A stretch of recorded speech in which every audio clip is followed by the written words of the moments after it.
आज पूरा देश राम मंदिर को लेकर शोर सुन रहा है। कहीं कहा जा रहा है कि चोरी हो गई है, कहीं कहा जा रहा है कि घोटाला हो गया है, कहीं आंकड़े उछाले जा रहे हैं, कहीं राजनीति हो रही है, बहसबाजी खूब हो रही है, टीवी डिबेट्स हो रहे हैं। जो लोग वर्षों तक राम मंदिर के निर्माण का विरोध करते रहे थे वे भी आज अचानक जग गए और राम भक्त बन गए हैं और सबसे ज़्यादा चिंतित दिखाई दे रहे हैं।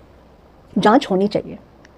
अगर किसी ने भ्रष्टाचार किया है तो कार्रवाई ज़रूर होनी चाहिए। अगर चोरी हुई है तो दोषियों को सज़ा ज़रूर मिलनी चाहिए। लेकिन मैं एक सवाल पूछना चाहती हूँ, क्या राम मंदिर में चोरी ही सबसे बड़ा मुद्दा हो गया है?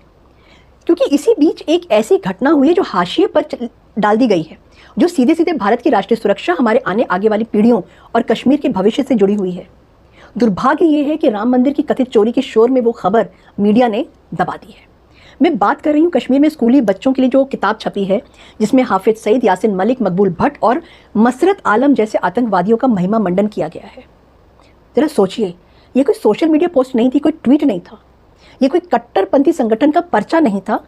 ये बच्चों के लिए एक छपी हुई किताब थी, एक ऐसी किताब जिसे स्कूलों तक पहुंचा भी दिया गया था, एक ऐसी किताब जिसे पढ़कर नई पीढ़ी को ये बताया जाना था कि ये जो लोग हैं ये कश्मीर के महान व्यक्तित्व हैं।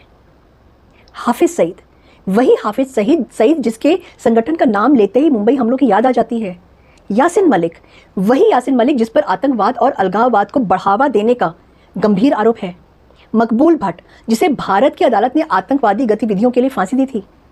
और मसरत आलम, जिसका नाम सालों से कश्मीर में आतंकवादी गतिविधियों के साथ जुड़ता रहा है। इन लोगों को बच्चों का आदर्श बनाया जा रहा था। क्या ये गलती हो सकती है? नहीं। क्या ये टाइपिंग मिस्टेक थी? नहीं। क्या ये प्रिंटिंग एरर था? नहीं। ये एक वैचारिक एजेंडा है, एक एजेंडा भी ऐसा जो आने वाली पीढ़ियों के दिमाग में जहर भरने की कोशिश करता है। सबसे खतरनाक बात जो मुझे लगती है वो ये है कि ये काम किसी जंगल में बैठकर नहीं हुआ है, ये सिस्टम के भीतर हुआ है, व्यवस्था के भीतर हुआ है। लेखक बने, पुस्तकें तैयार हुई, संपादन हुआ, मंजूरी मिली, प्रिंटिंग हुई और वितरण भी हो गया। इतने सारे चरणों से गुजरने के बाद भी किसी को आपत्ति नहीं हुई।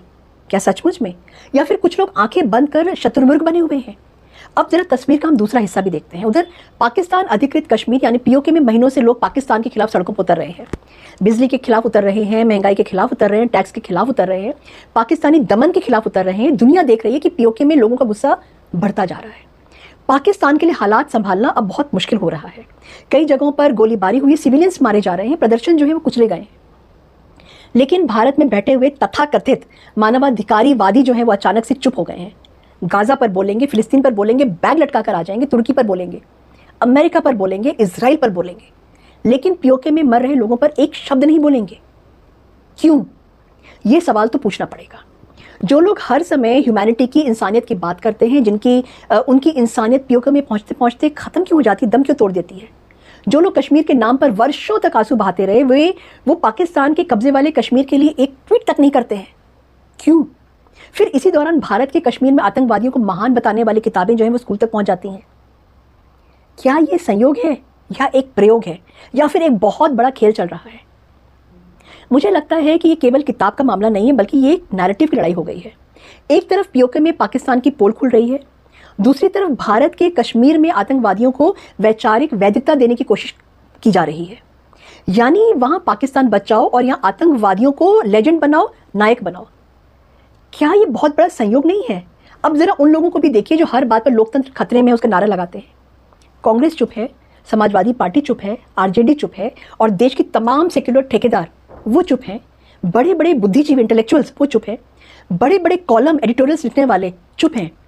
किसी ने इस पर राष्ट्रीय हित की या राष्ट्रीय बहस की बात नहीं की, ना बहस मांगी। किसी ने संसद नहीं ठपकी, किसी ने प्रेस कॉन्फ्रेंस नहीं की। क्यों? क्योंकि यहाँ आतंकवादियों का महिमा मंडन हुआ है और इस टॉपिक पर बोलना उनके राजनीतिक नैरेटिव में फिट नहीं बैठता है। सबसे गंभीर सवाल है, मेरा सबसे गंभीर सवाल जो है ना वो जम्मू कश्मीर की सरकार से है। उमर अब्दुल्ला सरकार जवाब दे, सरकारी जो शिक्षा विभाग है वो जवाब दे। ये किताब स्कूलों तक पहुंची तो पहुंची कैसे?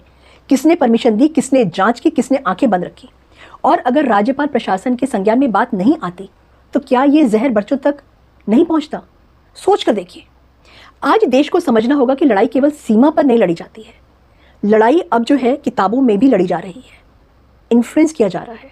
लड़ाई सिलेबस में भी लड़ी जा रही है, लड़ाई बच्चों के दिमाग से भी लड़ी जा रही है। एक आतंकवादी को आतंकवादी मानने और उसे नायक बनाने के बीच केवल एक किताब का अंतर है, कर दिया गया है। इसीलिए मैं कहती हूं कि राम मंदिर की चोरी की जांच जरूर हो, दोषियों को सजा जरूर मिले, लेकिन देश को इस बात पर भी उतना ही गंभीर होना पड़ेगा कि आखिर वो कौन लोग हैं जो भारत के दुश्मनों को भारत के बच्चों का आदर्श बनाने की कोशिश कर रहे हैं।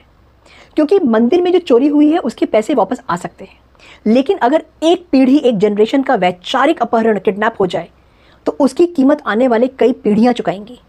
और शायद यही पूरे घटनाक्रम का सबसे ज़्यादा खतरनाक और भयावह, डिस्टर्बिंग पहलू है। आपको क्या लगता है? आप क्या सोचते हैं? मुझे ज़रूर बताइएगा।